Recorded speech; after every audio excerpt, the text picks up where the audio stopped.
They say old houses hold on to the voices they've heard, but I never believed that until the night I heard my mother calling me from a place she never lived.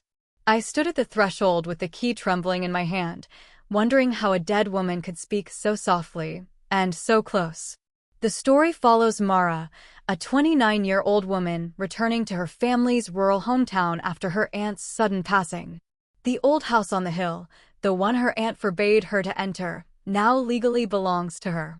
The town is quiet, the air always holding a faint chill, as if the land remembers more than it should. Mara wants closure after years of estrangement, but the silence of the property feels watchful, as though something has been waiting for her return. And on her first night, that silence breaks with a familiar voice calling her name. I still remember the way the hallways smelled that morning: old paper, warm dust, and a thin line of winter air slipping through the window frame. The lawyer hadn't spoken yet. He just sat there with the key resting in his palm, like it was heavier than it looked. When he finally slid it toward me, the metal scraped softly against the wood, almost like a warning. And for a moment, I swear the room went still, as if even the walls were waiting to hear what I would say. I didn't say anything. I just took the key. The office felt smaller than I remembered from childhood, back when I'd sit quietly in the corner while my aunt handled papers I didn't understand. Now I was the one sitting in the chair, hands folded too tightly, staring at a door I wasn't sure I should open. The lawyer cleared his throat, but he didn't look at me. His eyes drifted toward the tall window behind me, the glass faintly fogged from the morning chill. As if he expected someone to be standing there, listening. "You don't have to go today," he said. But the way he said it, it sounded less like advice and more like regret.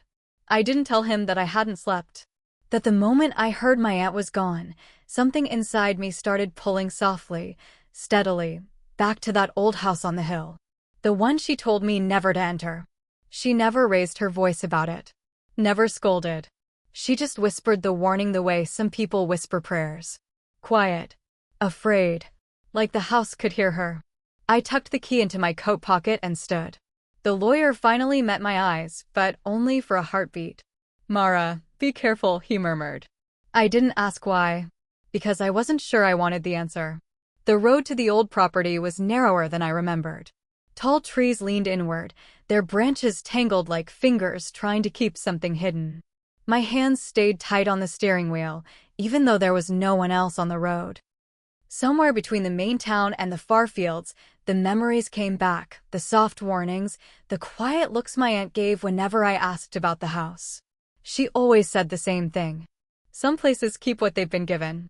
I never asked her what that meant. I didn't want to know then. I wasn't sure I wanted to know now. When the house finally appeared through the trees, my breath caught the way it does when you see someone you've tried hard to forget. It looked exactly the same: whiteboards, dark windows, the long porch sagging slightly on the left side. Time hadn't touched it. Not even gently. But something else had. The porch swing, the one that used to creak even in the stillest wind, was perfectly still. Like it hadn't moved in years. Like it didn't want to move. I parked the car, turned off the engine, and listened. No birds. No wind. Just silence. A deep, listening kind of silence. The kind that feels like a held breath. When I stepped out of the car, the air shifted, not colder, not warmer, just tighter. As if the space between me and the house had thickened. I could feel the key inside my pocket warm against my thigh, which made no sense at all. Metal shouldn't hold heat that long. Not from a room that cold. The pathway to the porch was covered in leaves, but none of them moved under my steps. Even the ground felt still. Like the earth was trying not to draw attention to itself. I paused at the bottom of the steps. My aunt used to stand there during summers, waving me over for lemonade. But I never saw her smile fully when she looked back at the house behind her. She always kept one hand on my shoulder, and the other on the railing. As if she was ready to pull me away if the house so much as breathed wrong. Now the railing felt colder than the air around it. Colder even than the season. I looked up at the windows. Dark. But not empty. There's a difference. You can feel it, the quiet weight of being watched, even when there's no face to find. I swallowed hard and stepped up onto the porch. The board beneath my foot let out a slow, reluctant creak. It sounded not surprised, more like it remembered me. I took the key from my pocket and held it in my palm. Tarnished brass. A small crack in the bow. A shape I'd seen 1,000 times in my aunt's desk drawer, but never touched until today. The door waited in front of me. No wind moved. No insects buzzed. Just the sound of my breath, too loud in the stillness. My hand shook as I lifted the key.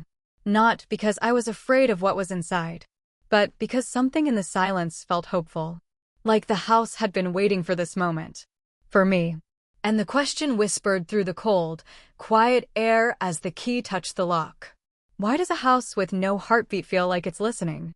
The door gave way with a sigh, the kind a tired person makes when you wake them too early. Cold air slipped past me, curling around my ankles, heavy with a stale scent that felt older than the house itself. I stepped inside. My breath fogged in front of me, drifting through the stillness like it didn't want to stay. Dust covered the floor in a soft, untouched blanket. Except for one place. A thin trail of footprints led deeper into the hallway, quiet as a whisper. They were small, uneven, fresh enough to feel like whoever left them hadn't gone far. And suddenly, the silence didn't feel empty anymore. I closed the door behind me, but it didn't latch right away. The old wood seemed to push against it, like it wasn't ready to be shut. I had to lean my shoulder into it before the lock clicked. The echo traveled through the walls, a low, hollow sound that made me feel like I wasn't alone. The air inside carried a strange heaviness. Not damp, not moldy, just old. Like the house had been holding its breath for years, waiting for someone to return and tell it what had happened. I walked slowly, letting my eyes adjust to the dim light filtering in through the windows. Everything was covered in dust, thick enough to soften the edges of furniture, erase color, blur time. But the footprints cut through it like a sentence underlined in ink. They weren't shaped like boots or heavy shoes. More like bare feet. Small, but not a child's. I crouched, running my fingers lightly through the prints. The dust shifted under my touch, revealing the fresh outline beneath it. Someone had been here. Recently. And they didn't want to be noticed. I told myself it was the lawyer. Or an animal. Or anything that made sense. But the truth was already curling beneath my ribs. The house wasn't supposed to have visitors. Not since my aunt died. Not since she locked it up for good. The footprints led straight down the hallway, the one that always felt too long, even when I was little. The boards groaned under my weight, soft and slow, as if they remembered me and were surprised I'd come back. I moved carefully, trying not to disturb the pattern in the dust. There were 10 steps, maybe 11, before the prints veered toward a doorway on the right. A door I didn't remember. At all. Growing up, I knew this hallway like my own name. Every picture frame, every creaking board, every shadow that stretched too far in the evenings. But this door wasn't part of those memories. It looked newer than the rest of the house, cleaner wood, straighter frame. Almost like someone installed it quietly, without wanting questions. The footprints stopped directly in front of it. My breath thinned. Not from fear, not yet, but from that unsettled feeling that comes when your past shifts under your feet. I reached out and touched the door's surface. Cold. Smoother than anything else in the house. That's when I heard it. A soft thud. Not loud. Not sharp. Just deliberate. Like something settling. Or someone moving a step too late. I pulled my hand back quickly, my fingers tingling. I waited. Listening. The hallway felt narrower, the air tighter. Who would be inside a locked house? And why this room that shouldn't even exist? I stood there, staring at the door, trying to convince myself I'd imagined the sound. Old houses shift. They breathe. They complain. But the silence afterward didn't feel natural. It felt aware. A faint draft moved under the door, cool against the skin of my ankles. Something inside had disturbed the air. I stepped back, letting my gaze travel along the edges of the frame. There was no dust on the knob. No residue on the hinges. Everything around the door looked used, meaning someone had touched it recently. I thought about turning around, walking back to the car, driving away and pretending this house was nothing more than wood and memories. But the footprints, those small, careful prints, seemed to hold me in place. like they were waiting for me to finish the path they started. So I did the one thing my aunt would have told me not to do. I reached for the knob again. My fingers barely brushed the metal before a second sound came from behind the door. Softer this time. A rustling, like fabric shifting, or someone exhaling. A slow, cold wave crawled up my spine. Hello. My voice came out too soft, almost apologetic. No answer. Just that deep, listening quiet pressing against the wood. Whoever, or whatever, was in that room, didn't want to be found. And yet, it hadn't locked the door. I stood there with my hand hovering over the knob, the dust swirling lightly around my shoes as if the house had stirred. The silence felt heavier than the walls around me, thicker than the air. A part of me wanted to open the door, to know why someone else had walked through this house before I did, to understand what my aunt had been afraid of. But another part, the part that remembered her whispers, her careful warnings, held me still. The thud echoed again in my memory, quieter now, almost like a heartbeat behind the wood. I lowered my hand slowly, stepped back, and breathed out, because suddenly the question felt too large for that narrow hallway. If no one else had a key, then who left those footprints? The hallway was so still I could hear my own pulse in it, slow, uneven, almost too loud for a place that hadn't held a living person in decades. I kept my eyes on the strange door, the one the footprints had led me to, the one that didn't belong in any of my childhood memories. My fingers hovered just above the knob. Not touching. Not brave enough to turn it. That was when I heard it, a thin, breath-soft whisper slipping through the plaster beside the frame. So faint I almost mistook it for memory. But memory doesn't echo. And it doesn't call your childhood name. At first, I thought the house was shifting again, settling into the weight of old wood and older secrets. But the whisper threaded through the wall a second time, shaping itself into a sound I knew too well. Mari. No one had called me that in 15 years. Not since my mother's voice went still in a hospital room that smelled of bleach and winter air. I stepped back without meaning to, my shoulder brushing the dusty wallpaper. It crumbled slightly under my touch, flaking down my sleeve like dry snow. The house felt colder than before. Not the kind of cold that comes from weather, but the kind that comes from being watched. I closed my eyes for a moment, listening the way a child listens for a lullaby through a cracked bedroom door. Part of me wanted it to stop. Part of me needed it to come again, just to be sure I wasn't losing my grip. The footprints behind me were still fresh. The air around the door still carried a faint draft, moving as though someone on the other side had just stepped back. Mari. This time the voice was clearer. Softer. Almost coaxing. Like she used to say it when she brushed my hair after nightmares. My breath caught in my throat, thin and trembling. Because my mother never set foot in this house. I stared at the wall beside the door, the exact place the whisper had slipped through. The plaster was cracked in one thin line, not wide enough for anything visible, but deep enough to hold sound if sound wanted to stay. My knees felt unsteady, like they were remembering things I hadn't felt in years. The way my mother hummed under her breath. The way she'd touch my cheek to get my attention. The way she said my name like it was fragile. The voice came again, softer this time, almost muffled by something I couldn't see. Mari, come here. Every muscle in my body tightened. It wasn't possible. It wasn't logical. But grief bends logic, and old houses bend grief. I leaned forward slightly, as if the wall itself were pulling me through curiosity and fear and longing all at once. The sound drifted out again, a low hum that threaded itself through the hallway like warm breath against my ear. My mother used to hum that way when she wanted me to sleep. I stepped back, barely breathing. No. The word left me without strength behind it. For a moment, the house went quiet. Too quiet. Like it was waiting for me to believe it. Then the whisper pushed through again, shaped around that lullaby tone I hadn't let myself remember. Mari, come home. Something inside me broke just a little, not with pain, but with recognition. The voice wasn't distorted. It wasn't distant. It was hers. The same pitch. The same warmth tucked inside the syllables. But it held something else too. Something I hadn't heard since I was small enough to fit in her lap. A melancholy sweetness, the tone she used when she wanted me close. The sound moved with me when I stepped backward, as if following, as if it didn't want distance. I turned away, refusing to look at the door again. My breath hitched when the floorboard near my heel groaned, carrying the sound toward that new door like an invitation or a warning. I couldn't tell which. I started down the hallway, moving slowly, afraid to make noise. But the whisper didn't stay behind.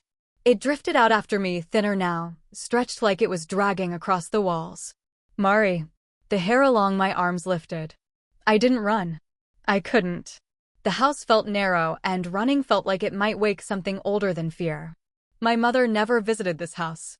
She never saw its walls, never walked its floors, never breathed its dust. So how could her voice be inside them? The thought followed me with every step until I reached the living room doorway. My hand braced the frame. That was when the house made a sound I'd never heard before. A deep, uneasy groan, not from a single beam or board, but from the whole structure. Like it was displeased. Like it was shifting under the weight of my disbelief. The living room was dim, lit only by the thin slice of daylight pressing through the curtains. I stepped inside, desperate for space, for air, for anything that wasn't whispering through plaster. Behind me, the hallway fell still again. Silent. Waiting. I pressed a hand to my chest, feeling my heartbeat against my palm. Not fast. Just shaken, like a lantern flickering in wind.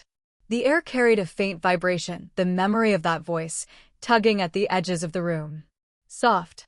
Insistent. I looked back toward the hallway, unable to stop myself.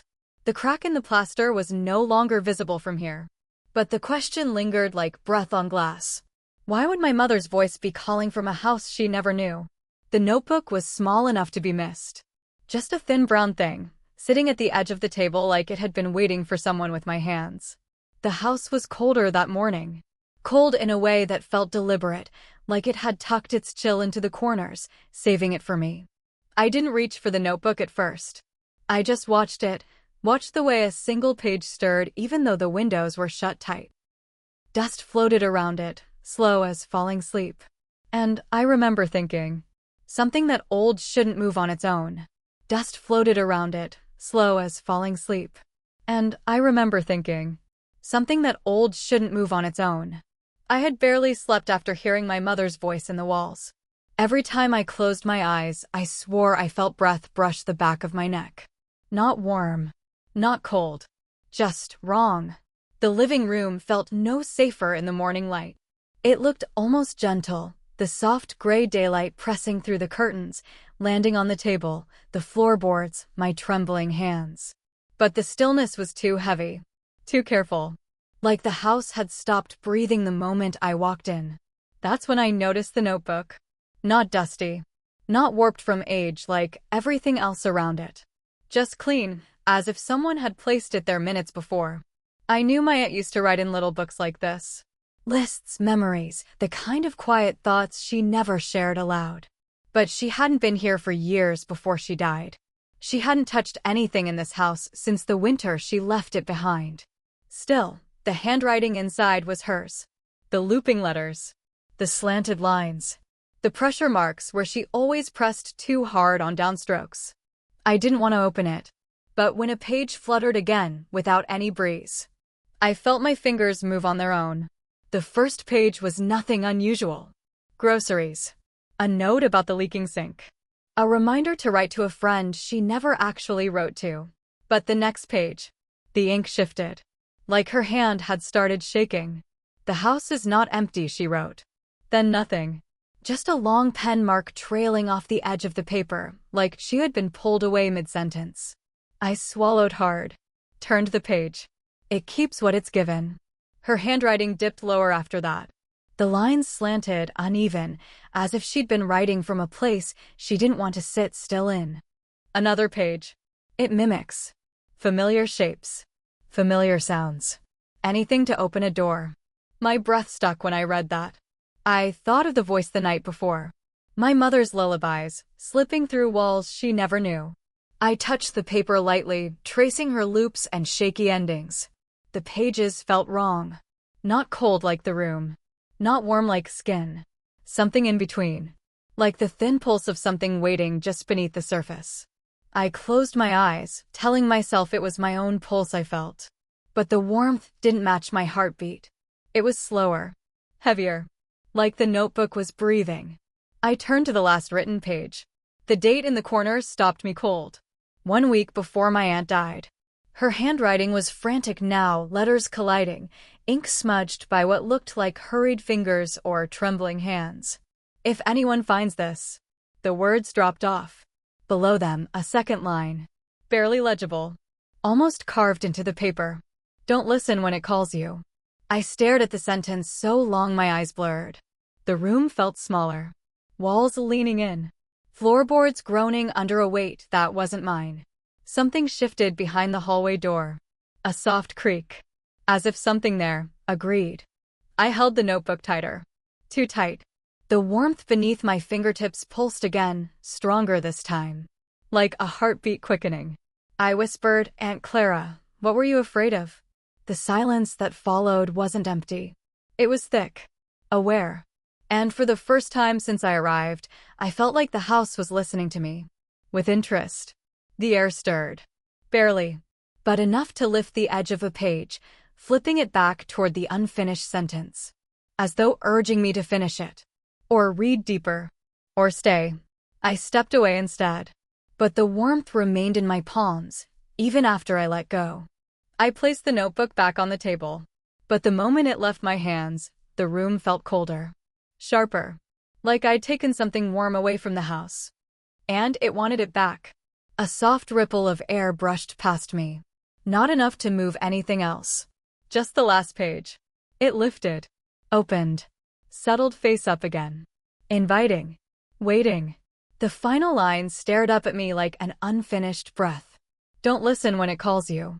And, somewhere deep in the hallway, behind the door I hadn't dared open, something whispered my childhood nickname. Soft. Sweet. Too familiar. I didn't turn around. But I knew the house wasn't done with me yet. Not even close. Halfway up the stairs, I felt it before I saw it. That strange pressure in the air, like someone had just whispered my name and then swallowed the sound. The light along the stairwell was thin, barely touching the wall. But it was enough to catch a glint of gold. The edge of a frame I didn't remember. I stopped. Held the railing. Let the silence settle the way dust does, slow, deliberate, claiming everything it touches. Then I saw the portrait. My mother. Or something that wanted me to think so. Her eyes followed the light and me. I hadn't seen her face like that in 15 years. And never in this house. Every step I took toward the portrait felt borrowed, like the staircase didn't want to hold me. The wood dipped under my weight, protesting softly, as if reminding me this place wasn't mine anymore.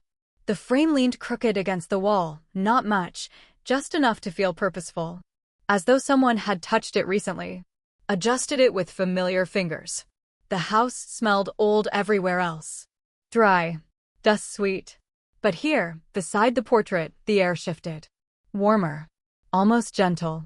And the closer I got, the more impossible it became to ignore the feeling building in my chest. A tightening, like memory trying to claw its way out.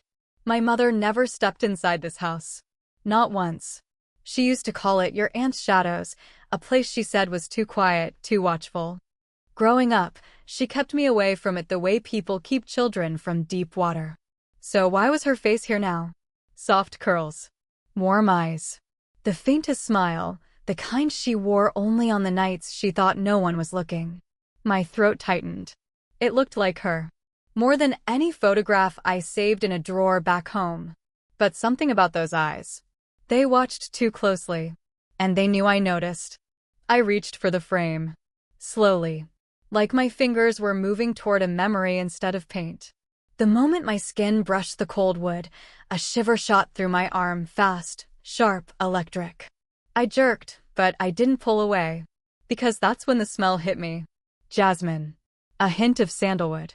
My mother's perfume. The one she dabbed behind her ears before choir nights. The one that filled my room after she kissed me goodnight. It drifted out of the portrait like it had been waiting all these years for someone. Someone specific. To stand close enough to inhale it. My eyes stung before I even realized I was holding my breath. I placed my hand on the bottom edge of the frame to straighten it. The wood felt warm under my palm. Warm, like skin just after a hug. Like something living. I nudged the portrait back into place, but the moment I stepped away, I swore the smile deepened. Just a fraction. Just enough to make my stomach twist. The scent lingered in the air long after my hand dropped to my side. Too long. Like it didn't want me to leave. I stepped back down a stair, unable to look away. In the portrait, her eyes weren't painted flat like old oils usually are. They had depth. Light. A softness I hadn't felt in years. My mother used to look at me that way. Right before she'd tell me something she didn't want me to forget. But this, whatever it was, wasn't her. I felt it in my bones. A memory shouldn't breathe. Shouldn't smell like jasmine. Shouldn't tilt its head ever so slightly to meet your gaze. But the frame did. Right in front of me. A slow, almost tired shift. A tilt barely there, like the wall had exhaled just enough to nudge it. I froze. A soft sound moved through the stairwell. Not a creak. Not a draft. Something quieter. Almost like a hum. My mother hummed the same way when she brushed my hair. Gentle circles. Low voice. Warm breath against my neck. I felt it then. That same breath. Only this time cold.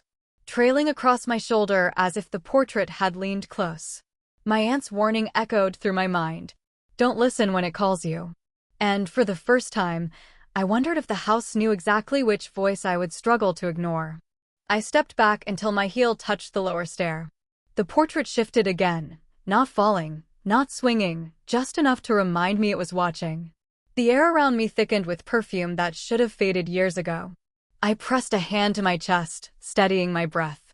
The house seemed to inhale with me. A slow pull. A patient one. Who put her face here?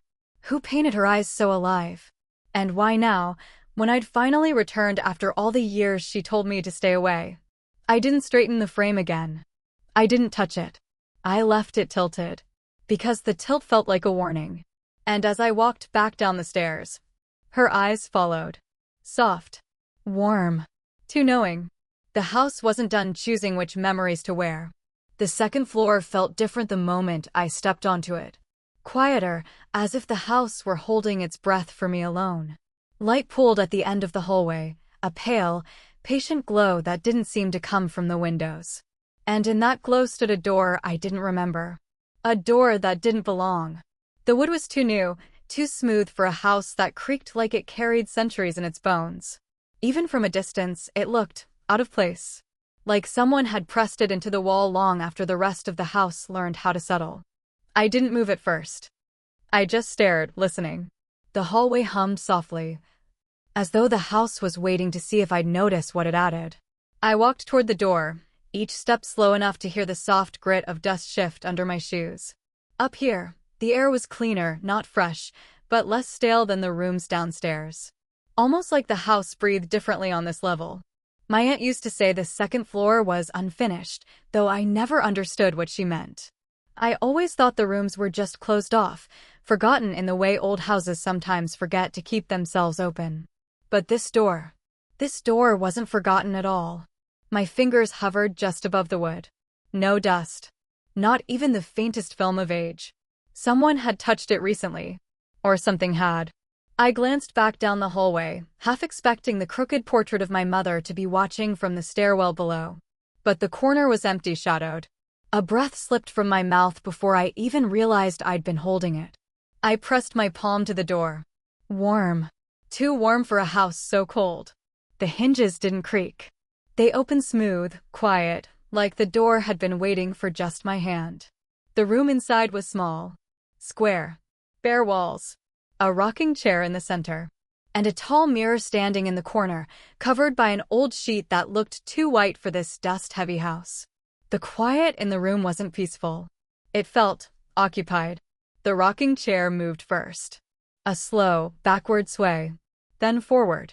Not fast, just enough to suggest someone had stood up moments before I entered. My throat tightened. Hello. My voice sounded too thin in the stillness. No one answered. But the chair continued its slow, careful arc as if unwilling to stop. I stepped farther into the room, the floorboards surprisingly firm beneath me. My eyes drifted toward the mirror, the sheet hanging over it like a veil. The fabric fluttered at the bottom, even though the air was perfectly still. I reached out and pinched the cloth between my fingers. It felt warm, like someone had just pulled it off themselves. The sheet slid down with one gentle tug, landing in a soft heap at my feet. The mirror faced me. At first, all I saw was my own reflection, tired eyes, dust-smudged clothes, a stiffness in my shoulders that hadn't left since I arrived at the house. But then the air behind me shifted. A shape rose into focus in the glass. A figure standing just a step behind my shoulder. My mother. Still. Silent. Watching me with the same sad smile she wore the day she told me not all homes protect the people inside them. I spun around so fast my heel scraped the floor. The room behind me was empty. My breath hiccuped out of me, uneven and shaky. I turned back to the mirror, slowly this time. The glass trembled, not visibly, but in the way reflections ripple when the world shifts around them. There she was again. My mother's face. Clearer now. Her hair tucked behind one ear, the way she used to do when she wanted me to listen. I lifted a hand toward the mirror. Her reflection lifted its hand a moment after mine. Late, like she wasn't copying me, but remembering the motion. Mom? The word cracked. Her reflection didn't answer. Didn't move. But her smile deepened, softening in the corners the way it used to when I woke from bad dreams. The rocking chair behind me creaked. Once. Then twice. Not rocking now, just settling. Like something invisible had sat down again. A cold draft brushed the back of my neck. The kind of cold that feels aware. I stepped back from the mirror, shaking my head, trying to make sense of something that refused to settle into understanding. My mother never came here. She never even spoke the house's name. So how could her face appear in a mirror in a room that wasn't supposed to exist? And who built this room long after she died? As I watched her reflection, her lips parted just enough to form a word I couldn't hear. A warning or a welcome. I couldn't tell. I backed toward the doorway, unable to look away from the mirror. My reflection stayed where it was. But my mother's stepped forward. Only in the glass. Her hand reached out like she wanted to touch my shoulder. But the room was empty, untouched, silent.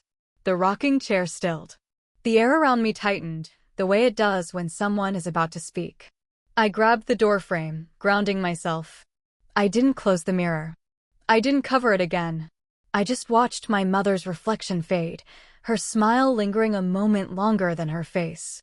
The last thing left in the glass was the rocking chair, moving gently, as if someone had just risen from it, to greet me.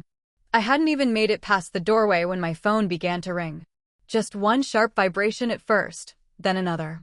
The sound felt louder than it should have been, echoing against the old hallway walls like the house itself was listening. I could still feel the cold of that upstairs room on my skin, the stale air, the weight of something I didn't want to name. But when I looked down at the glowing screen, everything inside me stopped. The name read Mom. A name I hadn't seen light up my phone in 5 years. I stood there, halfway between running and freezing, my hand shaking just enough for the phone's light to tremble across the wallpaper. The house suddenly felt too still, as if every sound had been swallowed. No wind against the windows. No shifting of old wood. No footsteps from the room I had just escaped. Just the ringing. It felt wrong. Too soft, too familiar, too hopeful. I knew I should have ignored it. Rational people walk away from things like that. But I wasn't feeling rational. I was feeling 14 again. 14, standing in a doorway waiting for my mother to call me home after staying too long at a neighbor's house. She always said my name the same way when she finally found me. A soft hum before the syllables, like she was steadying her voice. The ring stopped, then started again. Mom. The word formed in my throat before I even answered. It felt too intimate, too fragile, like it belonged to a version of me that no longer existed. I wasn't ready. But my thumb moved anyway. The moment I pressed the screen, the house shifted, not loudly, not dramatically. Just a quiet settling, as if it knew what I was about to hear. When the call connected, there was no greeting. Just breathing. Steady. Slow. Not heavy like anger, not shaky like fear. It was familiar in a way I didn't want to admit. I swallowed and took a step back toward the railing. My voice barely came out. Mom? The breathing didn't stop. It deepened. I closed my eyes, letting the sound wash over me. And for a moment, a dangerous, selfish moment, I allowed myself to believe. I imagined her sitting in her old armchair, the one with the frayed armrest she always tapped when thinking. I imagined her smiling, leaning forward, humming before she spoke like she used to when she was trying to sound gentle. The line crackled softly. Then, a hum. Barely there. A small, warm note that reached straight into a part of me I thought I had buried. Mom, is that you? My whisper felt loud in that silent house. No answer. Just the hum again, like someone trying to mimic tenderness. I pressed the phone closer to my ear. A part of me needed to believe. Another part of me, the part still running from that upstairs room, knew better. Please say something. The words fell out like a confession. But the voice on the other end didn't speak. It only breathed, then hummed a little louder as if remembering an old lullaby. And then, silence. Not the quiet kind. The kind that feels pulled out of the air, leaving everything heavy. Hello. My voice cracked, thin as thread. No breathing now. No hum. Not even static. The line was still open, I could hear the faint hiss, but whoever had been there was gone. Or listening. Or deciding what to do next. My stomach tightened. A cold kind of realization settled into me, the kind that doesn't hit all at once. It spread slow, like water finding cracks in a floorboard. My mother had a very specific way of humming. Always the same note. Always a little off-key. The sound on the phone, it was close. Close enough to make my bones ache with recognition. But it wasn't exact. It was like someone trying to remember a melody they'd only heard once. Or like someone practicing. I stepped away from the railing, my back touching the wall behind me. The phone screen dimmed to black, reflecting only my outline and the faint tremble in my jaw. If it wasn't her, if it couldn't be her, then who knew that sound? Who knew that memory? The call ended with a soft click. So soft I almost wouldn't have heard it if the house hadn't been listening with me. I slid the phone into my palm, gripping it tighter than I meant to. Something in this house was reaching for me, and it knew exactly which voice to use. I stayed there in the hallway, staring at the now silent screen, feeling the walls breathe around me. The house wasn't loud, not like the stories I'd heard about old places settling. It was quieter than that. Too quiet. Almost as if it had paused, waiting for what I'd do next. I lifted the phone again, the faint warmth of it still lingering against my fingertips. The recent calls list opened with a swipe. There it was. Mom, 014. 14 seconds. Not long, but long enough for a voice that shouldn't exist to hum at me like it remembered my childhood. I took a shaky breath and looked up the stairs I had just fled from. Somewhere in this house, something wanted me to follow that voice. And I wasn't sure if I could stop myself. I didn't trust the silence anymore. Not after the call. So when the house sighed again, that long, low creak rolling through the hallway, I followed it.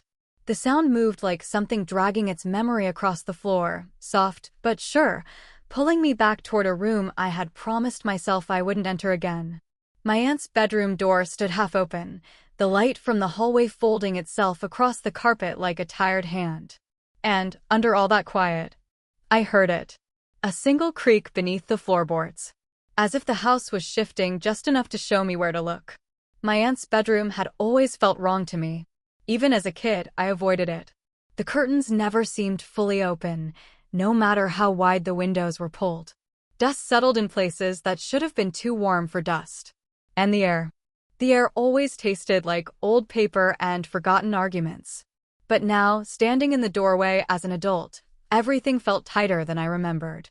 The bed was stripped bare, just a frame and a thin mattress. The dresser drawers hung open like mouths mid-sentence. Nothing in the room looked lived in, and yet, the floor creaked as though something beneath it was pacing. I stepped inside carefully, keeping my eyes on the wooden planks. One of them dipped just slightly when I crossed it, not enough to be noticeable by accident, but enough for someone paying attention. And I was paying attention to everything now. The house felt like it had been waiting for this moment. Waiting for me to return to the place my aunt always said was full of things a child shouldn't hear. Another creak. The loose plank lifted by the smallest fraction, as if nudged from below. My breath caught. I knelt slowly, letting my fingers trace the edges of the wood. It was colder than the rest of the room. Colder than a floor should ever be. With a gentle pull, the board came up. Not forced, just released, like it had been waiting for my hands. A breath of stale air rose from the opening, carrying the faint smell of old ink and something sweetly decayed. Inside the narrow cavity lay a small bundle wrapped in cloth the color of storm clouds. I lifted it carefully, feeling how fragile the fabric had become. It nearly crumbled against my fingers. When I unwrapped it, letters spilled out, dozens of them, tied with a brittle ribbon. Every envelope was addressed in the same handwriting. To my mother. All unsent. All dated years before my aunt died. The room seemed to shrink as I held them. Shadows settled around me like they'd been waiting for this moment too. I sat on the stripped bed, hands trembling as I opened the first letter. The paper crackled like dry leaves. At first, the words were simple. Reports of the house making sounds at night. Notes about doors found open. Lights turning themselves off. My aunt's voice on the page felt steady, hopeful even, as if she believed my mother would read her concerns and come home. But with each letter, her handwriting shifted. Lines grew darker, pressed hard into the page. Sentences turned shorter, frantic.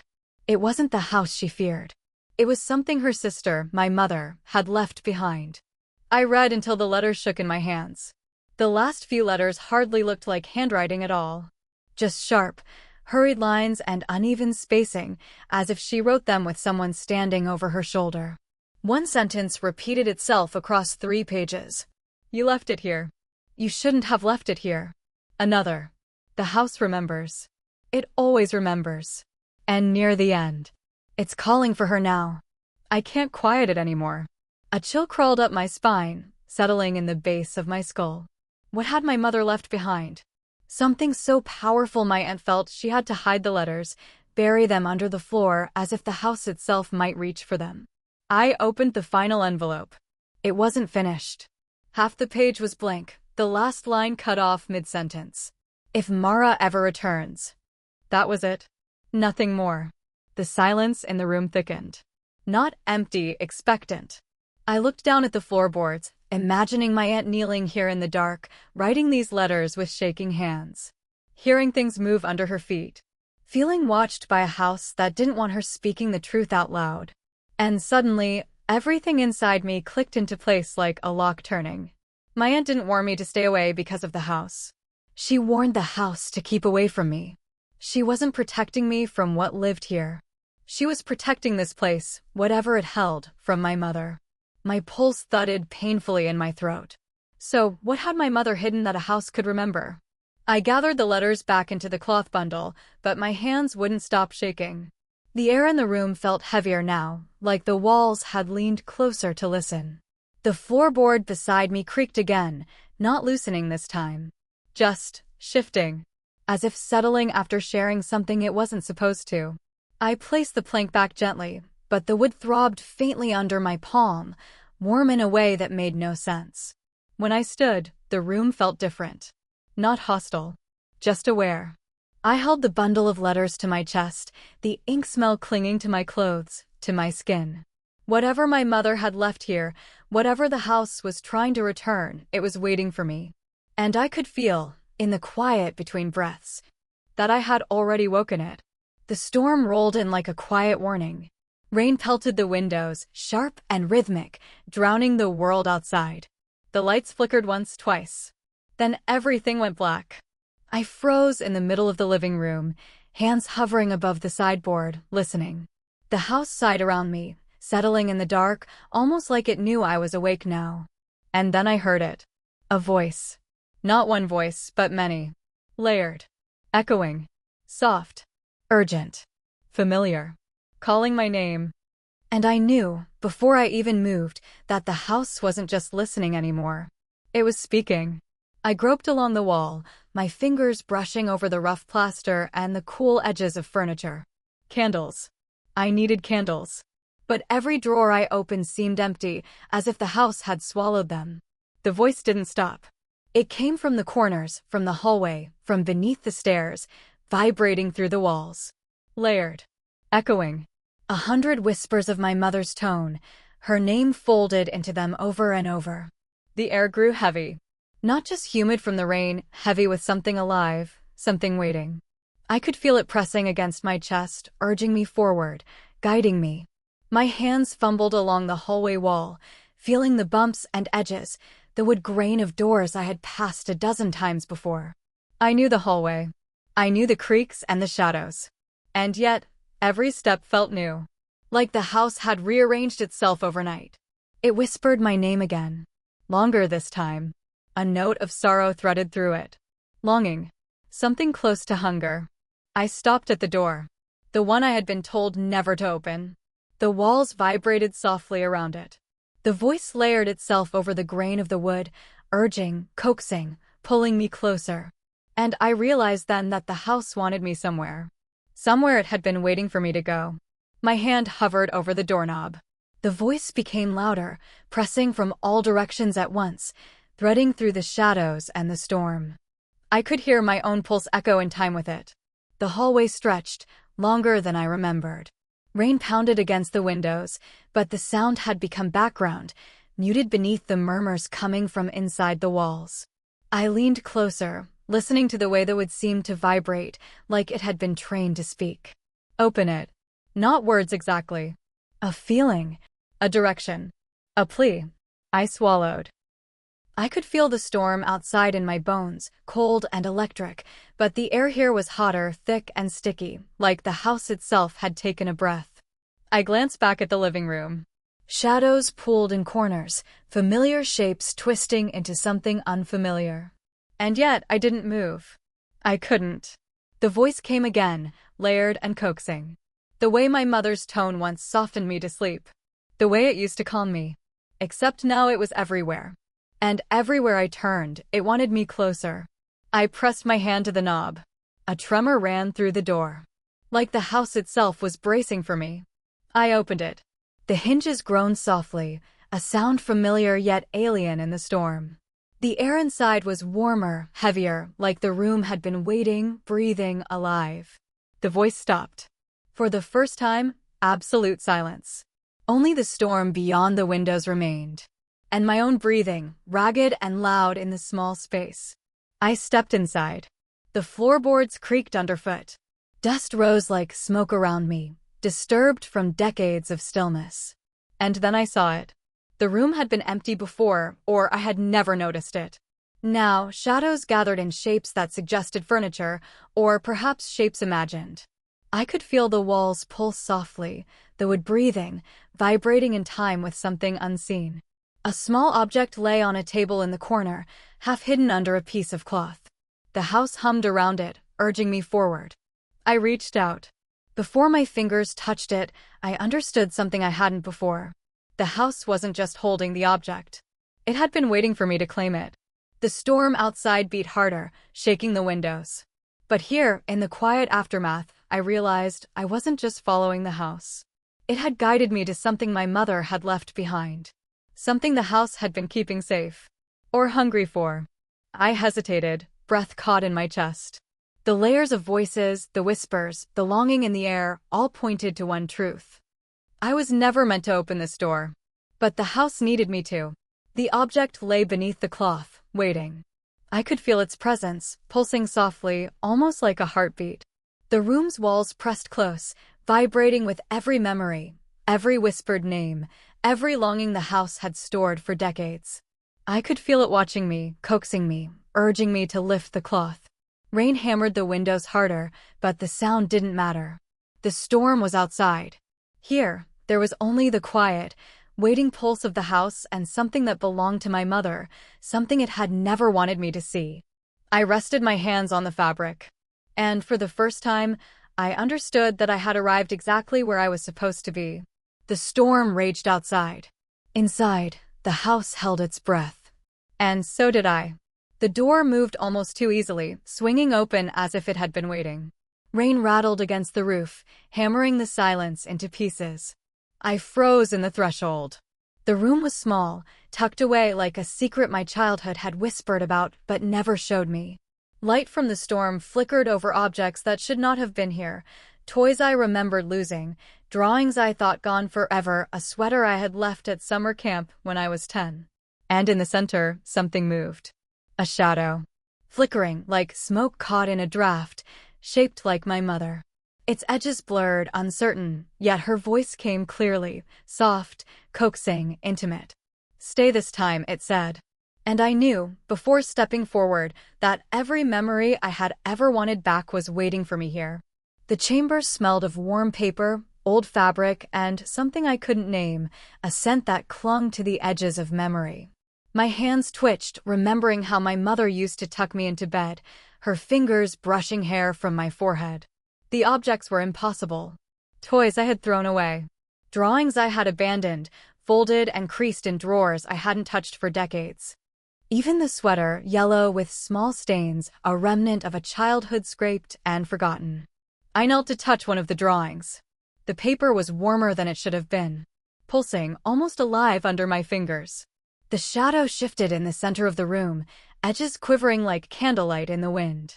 Her voice came again, soft but insistent. "Stay this time." It wasn't a threat. It wasn't even a request. It was longing. A quiet ache that reached across years. I realized the house had been keeping these things, my childhood, my mother's echoes, not just as memories, but as bait. And I wondered if I had the courage to take them, to step into the warmth, knowing it wasn't truly her waiting. I rose slowly, every step measured, as if moving too quickly might shatter the illusion. The shadow's edges flickered, coalescing into something more definite, more familiar, and yet impossible. I reached out. My hand brushed the sleeve of my lost sweater. The fabric felt like it remembered me. The drawings crinkled softly under my fingers, the toys cold but somehow humming with presence.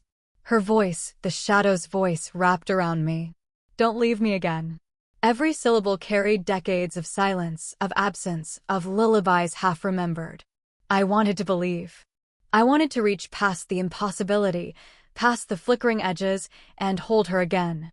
The room seemed to pulse with my heartbeat, urging me forward, pressing my memories toward the figure in the center. I glanced around at the scattered items, each one a fragment of a life I had lost, a life the house had preserved. I wanted them all. I wanted to step inside the illusion, to be surrounded by the past and the warmth of her voice. But even as I felt the pull, a whisper of doubt tickled at the edge of my mind. Something in the shadow's trembling edges, in the unnatural stillness of the air, warned me. This wasn't truly her. I stopped just short of the shadow. The storm outside battered the windows, but inside the room, time had slowed. The toys, the drawings, the sweater, they waited, yes. But the figure, it demanded something deeper. "Stay," it said again. The voice sounded almost real, and I felt my chest tighten. Every memory I had buried, every moment I had wished to reclaim, pressed against me, urging my feet forward. I realized then what the house had done. It had preserved my past, yes, but not for me. It had drawn me in, held the echo of my mother's love, and waited to see if I would step into its lie. I swallowed. The shadow flickered, becoming almost tangible, almost warm, but the edges never fully settled. I could reach for her, touch her, and convince myself that it was love. But love, I understood, wasn't enough to overcome what was false. I took a step back. The room seemed to sigh, the objects settling like disappointed breaths. The shadow's voice softened, but didn't vanish. "I'm still here." And I felt the tug of every memory I had ever cherished, every lullaby, every bedtime story. And I understood, finally, that some things the house keeps are never meant to be held. I turned away. The sweater slipped from my fingers. The drawings fluttered slightly as if disappointed, the toys sitting silent and still. The shadow flickered one last time, holding the faintest trace of warmth, of longing, of love that wasn't mine to take. The storm outside began to ease, rain drumming softer against the windows. The house seemed quieter now, as if it had acknowledged my choice, accepted my refusal to step into its illusion. I walked back toward the hallway, toward the door I had never meant to open. And even as I left the chamber behind, I felt the house watching me, remembering me, and waiting. Some things it kept were never meant for me. Some things it will never let go of.